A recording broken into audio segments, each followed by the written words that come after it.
Please welcome to the stage the Bernabéu Blueprint, moderated by Sportico's Eben Novi-Williams.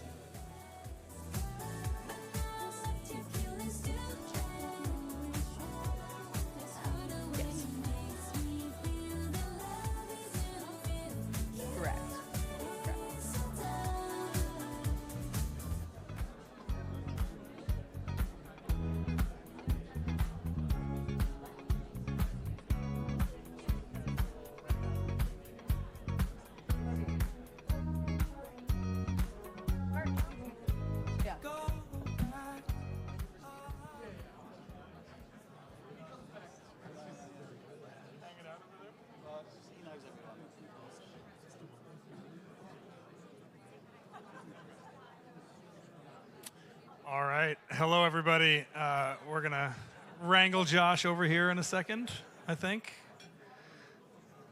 Trying.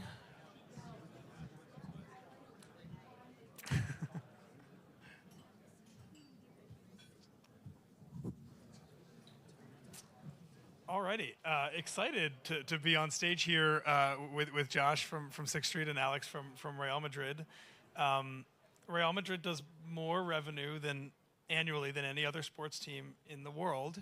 And we're going to talk about one of the main new modern business drivers for Real Madrid, which is Bernabeu.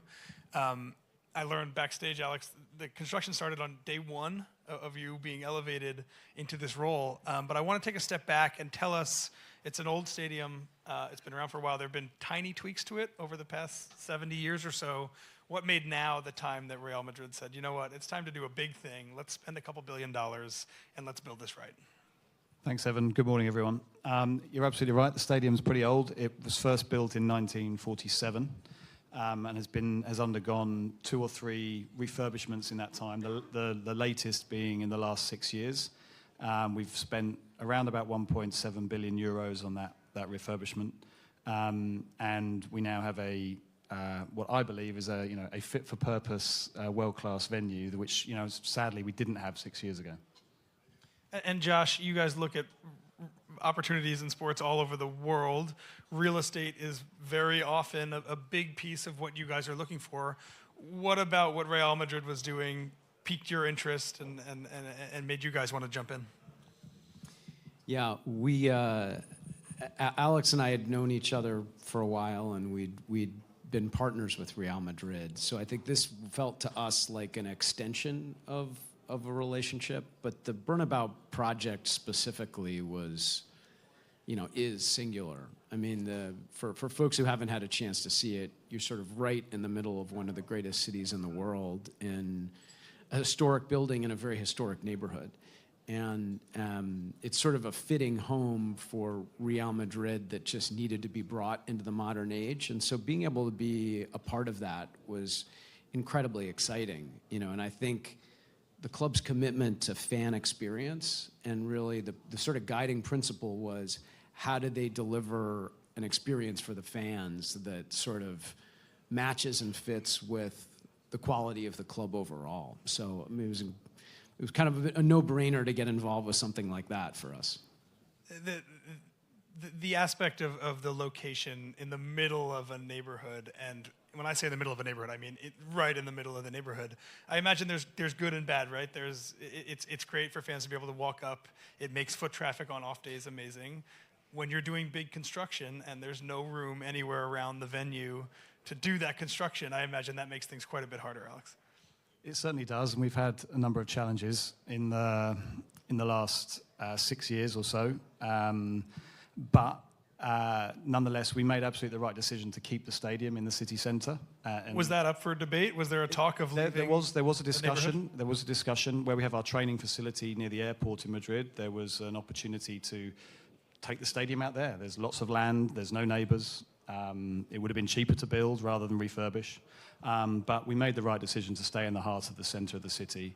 And that's one of the sort of key 3 sort of factors that make this building unique. One is that it is in the centre of a large, globally recognised capital city.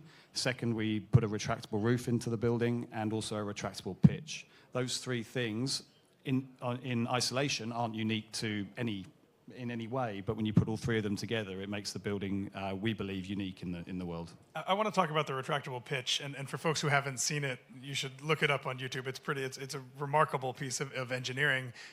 We did at Sportico last year a series of stories on grass versus turf fields in the NFL.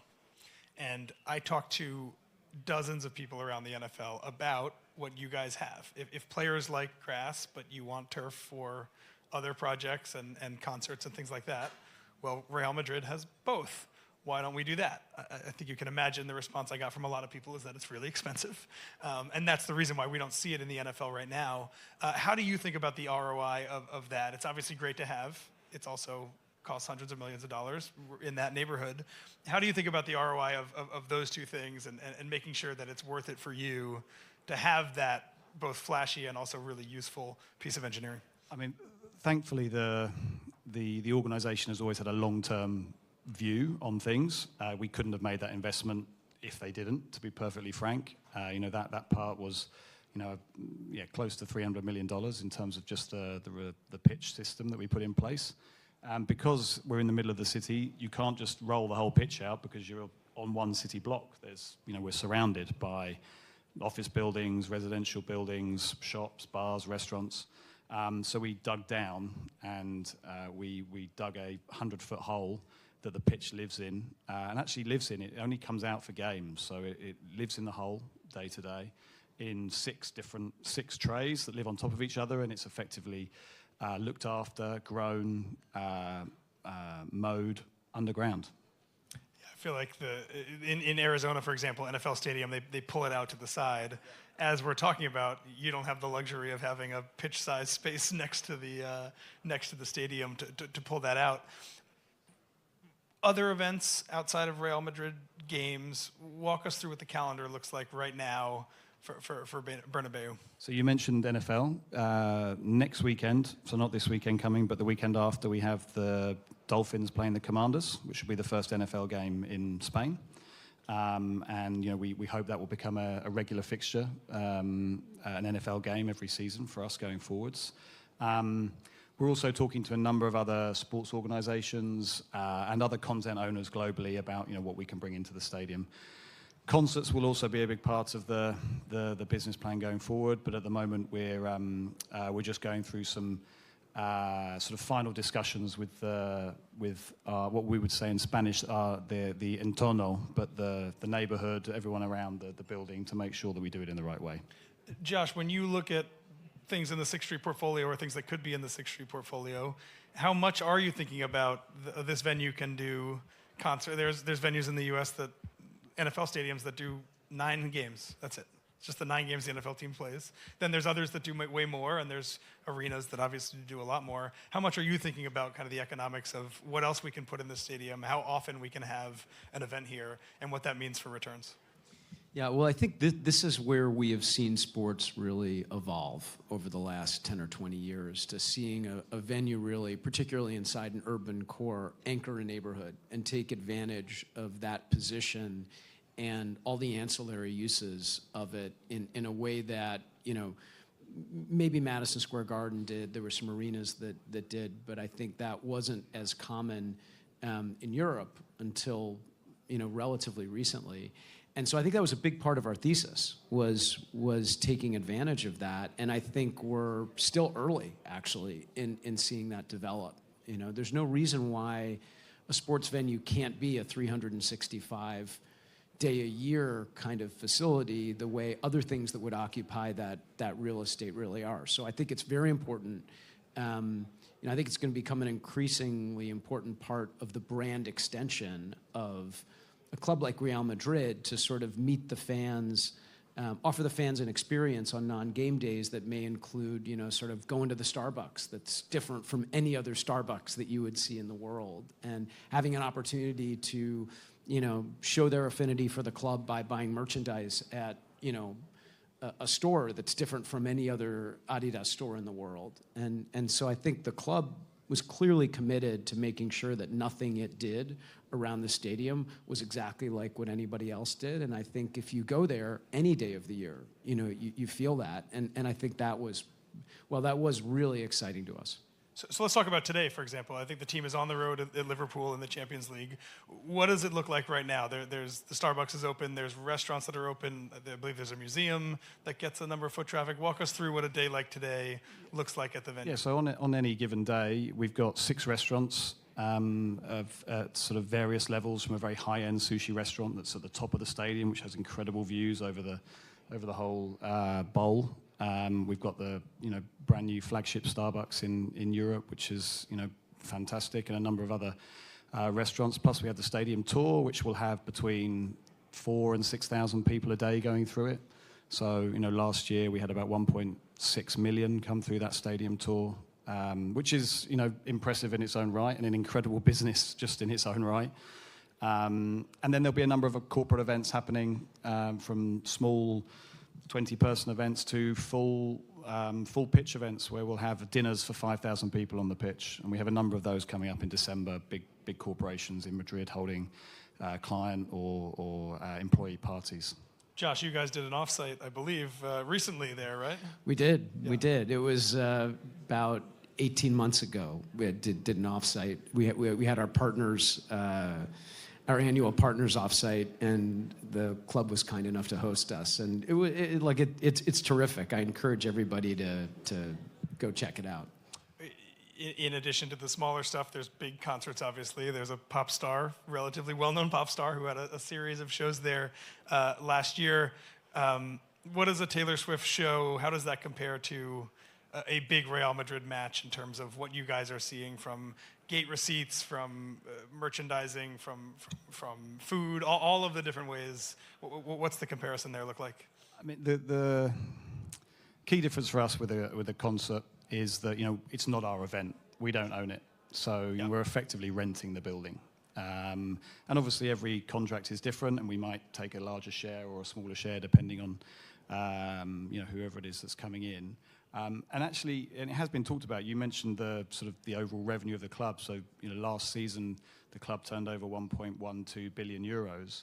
And actually, concerts, whilst the revenue part is going to be important, it's not going to be the key driver. The key driver for us for concerts is to put the Bernabeu on the map outside of the world of football on an international basis. So that's the reason for having people like Taylor Swift come in and play in the stadium, is to elevate the brand Bernabeu around the world outside of that core football audience, which it doesn't need any help with. I was going to say, yeah, it doesn't. I think a lot of people in Europe, and soccer fans obviously around the world, very familiar. So roughly, you mentioned the annual revenue. How much is non-soccer game day, or how much is not Real Madrid? How much of it is kind of the ancillary stuff that you're doing around the tours, the restaurants, the concerts, etc.? So if you take the football side out of it, the stadium, if you include football, stadium revenues are around about 350 million euros. If you take this is all public information, by the way, so I'm not sharing anything. If you want to share private information, if you take the football side out of it, you get to around about you get down to about 180, something like that. And you mentioned the NFL game, similar thing. You're just trying to get the stadium, the city, the neighborhood on the map more, and obviously the NFL is a commercial juggernaut that brings a whole bunch of other things when it comes to town as well. Exactly right. So the NFL game is all about putting the stadium on the map, but also showing that we've got this incredible facility in the middle of a wonderful city that is Madrid to hold these types of events. So we're, as I said earlier, we're talking to lots of promoters, lots of content owners around the world about bringing great world-class entertainment into the building outside of football. Josh, your portfolio includes 2 of the biggest soccer teams in the world, about to include an NFL team. How do you think about the NFL and big-time European soccer? Obviously, structurally, they're quite different, but the opportunity as we look ahead 5 years, 10 years, and 20 years. The opportunity for European soccer, the opportunity for the NFL, both. Well, look, I mean, I don't need to tell this room that sports globally is on the rise, or tell anybody that the NFL is an excellent business model that's going to continue to do very well. But we have a large sports portfolio around the world. It's actually a meaningful and growing part of the 125 billion of assets under management at Sixth Street. And I'd say it's a really interesting study in contrast, looking at global football and looking at American football right now. On the one hand, with the NFL, you have a very sort of controlled environment for the NFL in the United States, and a commitment to globalization, as we'll see weekend after this one, that is very deliberate and sort of growing in the typical controlled and well-managed way that the NFL grows. Global football is like nothing else on this planet. I mean, it lights up the world in a way that is really hard to compare to anything. And I think it's an interesting study in contrast, and I think it presents really different opportunities for each of those brands, going forward, because global football dominates the conversation, but it doesn't necessarily dominate the wallet globally, the way the NFL is very good at dominating wallet. And I don't know that it has as many easy paths to do that. And I think as American leagues expand internationally, they're going to be focused on monetization in a way that I think global football right now is very focused on fandom. So it'll be interesting to see how that continues to evolve. And Alex, I imagine that kind of changes your calculus a little bit also in what percentage of Real Madrid fans will ever come to Bernabeu. I imagine it's a tiny number. It's a tiny number. I mean, it's also worth bearing in mind that, sort of by our estimations, only around 2 to 3% of our fan base is in Spain. So, the 16-year-old kid living in Jakarta probably is never coming to the Bernabeu. So it's a question of how do we take Real Madrid or the Bernabeu experience to them. And it's not a question that only we're trying to answer. It's something that every football club in Europe is very focused on, because certainly the big clubs who have that international fan base are very focused on trying to take a leaf out of what the NFL have achieved and some of the other American leagues here in terms of that monetization that Josh mentions. So taking the Real Madrid experience to them seems kind of easy. Taking the Bernabeu experience seems a little bit harder. What does that look like? Is there AR, VR kind of thing involved? What does that look like? You should mention the Apple. Yeah. Mention the Apple thing. Yeah. Great. The short answer is we don't know all of the answers yet, and we're still trying to work it out. But there has been a project underway at the moment with Apple to look at trying to create this sort of idea of an infinite stadium that everyone can experience in a genuinely immersive, engaging way wherever they are, whether they're in the stadium or sat in New Jersey. So some way where the IP of the stadium as a design entity has value and something that you can use in India or other parts of the world where Real Madrid is not playing or maybe not even traveling. No, exactly. And that the revenue part is really important to us because I'm sure, as most of you are aware, the club is owned by its members. So like the Green Bay model here, for example, that we're owned by 95,000 members.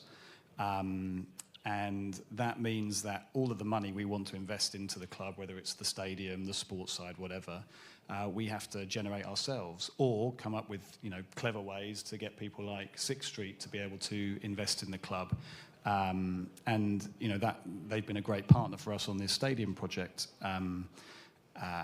But without generating more revenue, we'll find it harder to compete in the future because most of the clubs we're competing with, or stadiums or clubs, are owned by either very wealthy individuals or, in some cases, countries.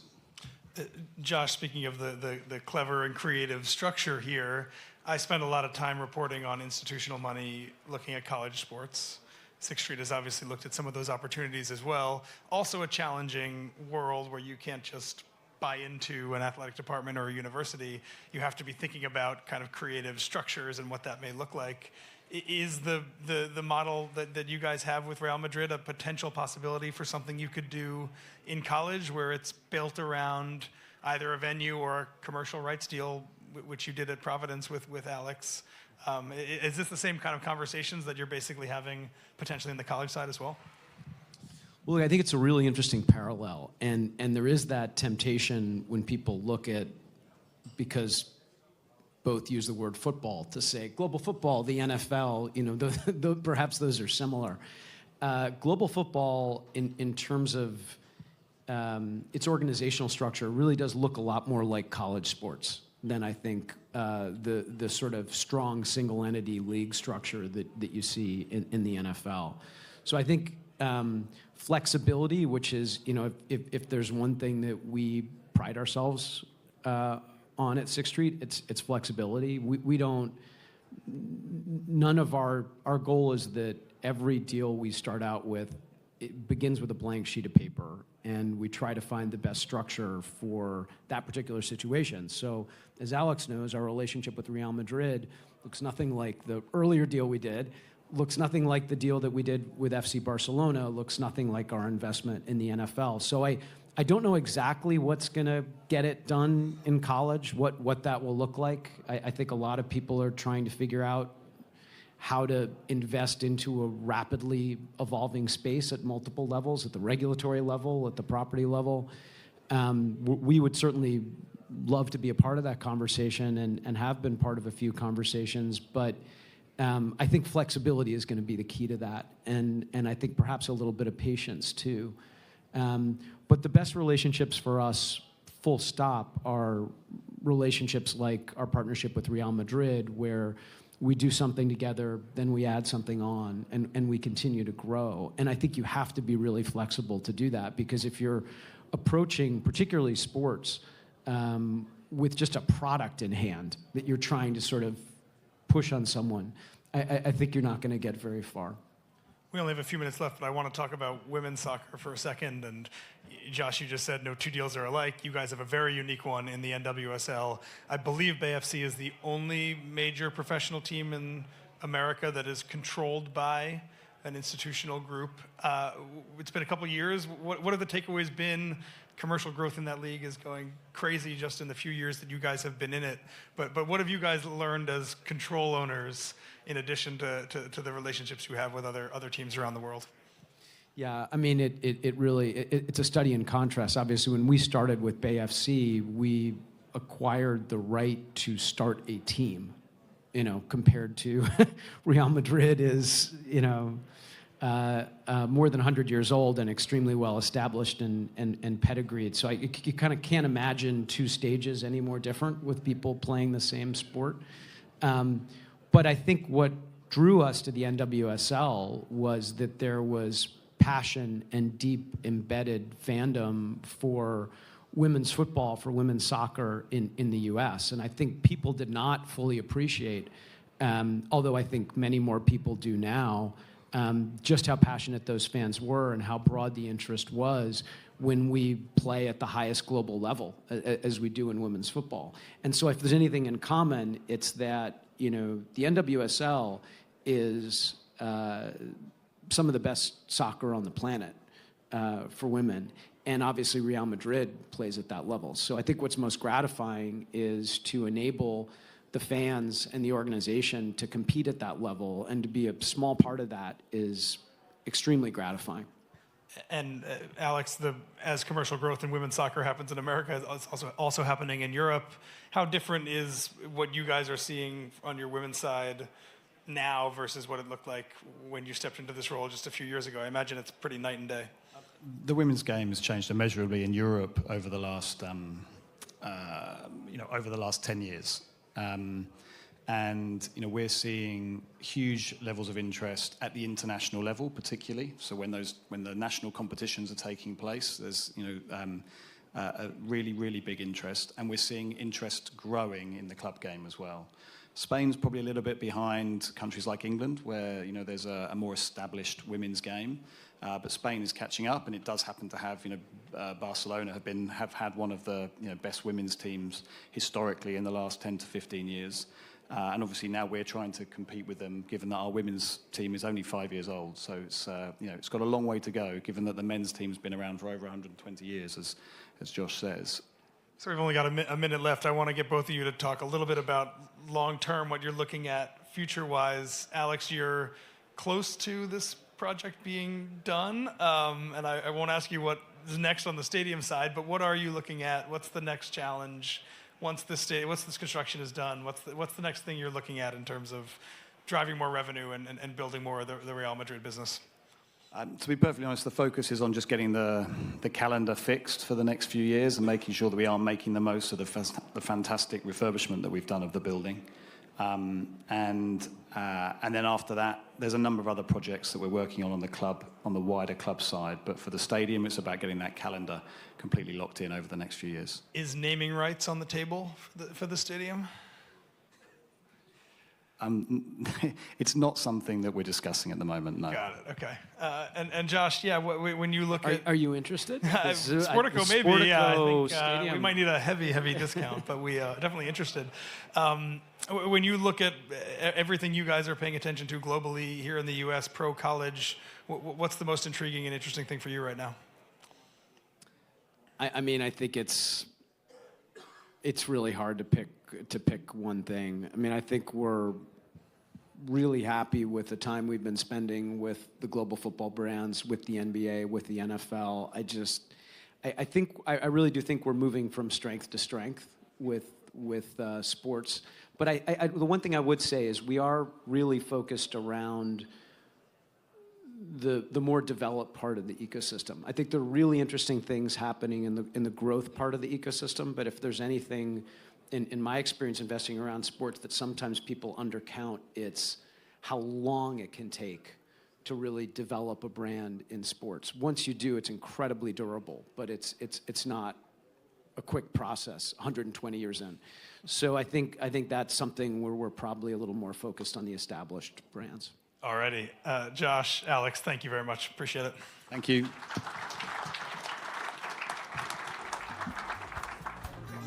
We'll now pause and take a short networking break.